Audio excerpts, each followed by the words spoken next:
Finally one piece chapter 1173 आ चुका है और इस चैप्टर में जहां तक मुझे लग रहा है कि समर्स का की खत्म होने वाला है जैसे सैटर्न का हुआ था। और ये ही नहीं, हमें इस चैप्टर में जोरो एक्शन में देखने को मिलता है, वो भी इतने टाइम के बाद। तो चलिए इस वीडियो को शुरू करते हैं without wasting any more time. तो इस चैप्टर का नेम है a generation of warriors. Well, इस चैप्टर की कवर स्टोरी में उसाप ने अपनी नोज पे हनी लगा दी है जिससे वो एक राइनोसोरस बीटल को कैच करने की कोशिश कर रहा है। वेल, अब हम मूव करते हैं मेन स्टोरी पे। तो ये वाली स्टोरी भी वहीं से शुरू होती है जहाँ से लास्ट चैप्टर खत्म हुआ था। जैसा हमने लास्ट चैप्टर पे देखा था, चारुल पे टोमी रिवर जायंट अटैक करने आ गए हैं एंड वहाँ पे जोरो और हाचुरुदिन भी होते हैं। एंड जोरो उससे बोलता है कि उसके पास एक प्लान है। अब हाचुरुदिन जोरो से पूछता है कि तुम्हारा प्लान एक्चुअली में है क्या। फिर जोरो उनसे पूछता है, पहली बात, क्या मैं इन जायंट्स को कट कर सकता हूँ। फिर हाचुरुदिन बोलता है, हाँ हम इन्हें कट कर सकते हैं, लेकिन हम पूरे जायंट वॉरियर क्रू के अगेंस्ट हैं। ये चीज सुन के जोरो हाचुरुदिन के शोल्डर से जंप कर देता है एंड इस वक्त वो मिड एयर में है, जायंट सर्कल के बीच में। वो अपनी सीक्रेट टेक्निक यूज करता है, crossing of six path, and वो सारे जायंट्स को स्लैश कर देता है। देन हमें एक और डबल पेज सिखाया जाता है जिसमें डोरी और ब्रॉगी जोरो पे अटैक कर देते हैं, लेकिन जोरो अपने स्वॉर्ड से डिफेंड करके वो उनसे दूर चला जाता है एंड उसी टाइम पे डोरी और ब्रॉगी एक दूसरे पे अटैक कर देते हैं। वेल, ये सीन लिटिल गार्डन वाले सीन से बहुत ज्यादा रिजेंबल कर रहा है, लेकिन यहाँ पे वो एक दूसरे की बॉडी बहुत ब्रूटली कट कर देते हैं। ये चीज देख के जोरो, चारुल एंड सभी बहुत ज्यादा शॉक हो जाते हैं। एंड अब सीन शिफ्ट होता है, हमें ब्रोक दिखाया जाता है जो जमीन पे क्रॉल करके गुनको के पास जाने की कोशिश करता है। वो गुनको से पूछता है, क्या अब प्रिंसेस शूरी हो, लेकिन गुनको इसका कुछ रिप्लाई नहीं देती। फिर ब्रोक बोलता है उससे, मुझे नहीं लगता कि अब वो कैसे हो सकती हो, ये तो बिल्कुल नामुमकिन है, लेकिन ये भी डिनाई करना मुश्किल है कि आप बिल्कुल उनकी तरह ही लगती हो, इवन इफ तुम प्रिंसेस नहीं हो।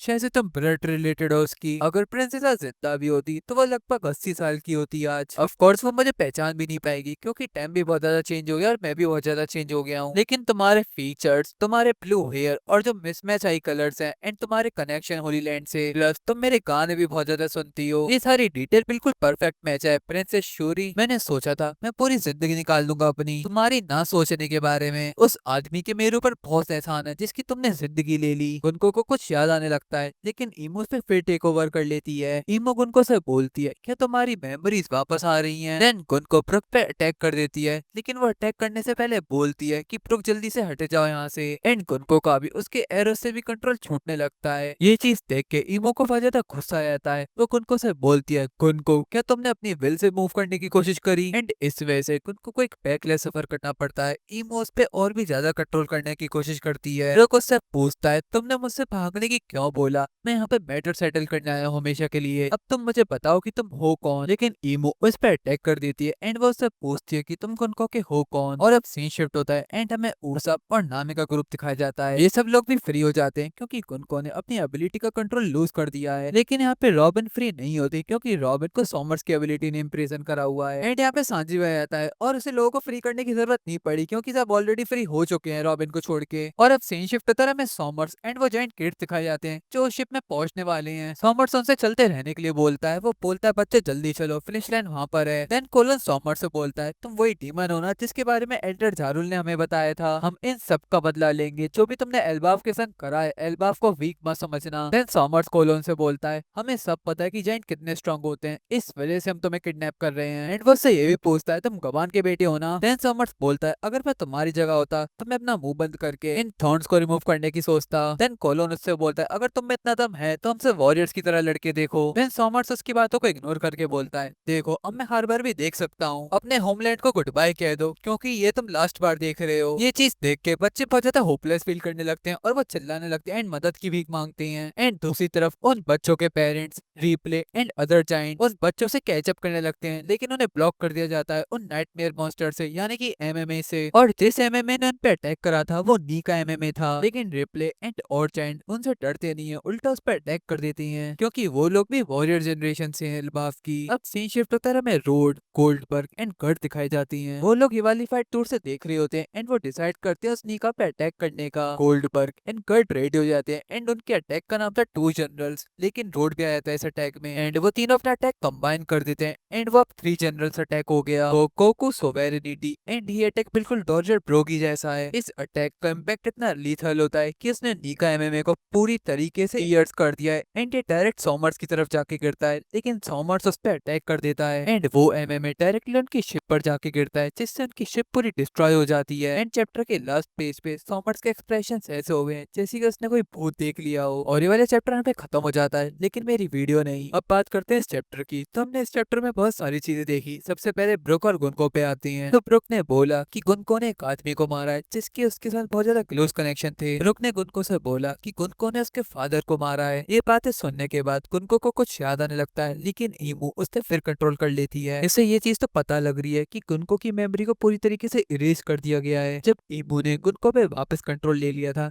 एंड जब उनको ब्रुक से बोलती है साइड हटने को, तब ये चीज देख के इमो को बहुत ज्यादा गुस्सा आ जाता है एंड इमो उस पे और भी ज्यादा कंट्रोल करने लगती है। पहले ये चीज देख के मेरे मन में एक सवाल आया, क्या जितने भी कोरोस है एंड कोर्स नाइट हैं, क्या ये सब इमो के स्लेव्स हैं एंड क्या इन सब की मेमोरीज भी वाइप्ड आउट कर दी गई है? वेल मैं कार्लिक की तो नहीं बोल सकता, उसका कैरेक्टर तो बहुत ज्यादा अलग है, बट क्या हो अगर सॉमर्स एंड किलिंग कम भी फोर्सफुली कोर्स नाइट बनी हो, एंड क्या हो अगर 5 एल्डर्स भी फोर्सफुली बनाए गए हो? वेल अब हम इस चीज से मूव ऑन करते हैं एंड अब हम आते हैं सॉमर्स पे। वेल जैसा कि मैं पता है कि सॉमर्स का एक टास्क था उन सारे बच्चों को शिप में ले जाना, लेकिन वो शिप डिस्ट्रॉय हो जाती है। एंड ये चीज देख के सॉमर्स के एक्सप्रेशन ऐसे हो गए हैं जैसे कि उसने कोई भूत देख लिया हो। वेल आई डोंट नो, मुझे ऐसा क्यों लग रहा है कि सॉमर्स के संग भी वैसे ही होने वाला है जैसा सैटर्न के संग हुआ था। वेल सॉमर्स की फेथ तो मैं आगे आने वाले चैप्टर्स में पता चलेगी। तब तक के लिए इस वीडियो को एंड करने का टाइम आ चुका है। तब तक के लिए अगर आपने इस वीडियो को लाइक नहीं करा तो जल्दी से कर देना और चैनल को सब्सक्राइब करना भी बिल्कुल मत भूलना। मिलते हैं आपसे अगली वीडियो में, तब तक के लिए बाय बाय।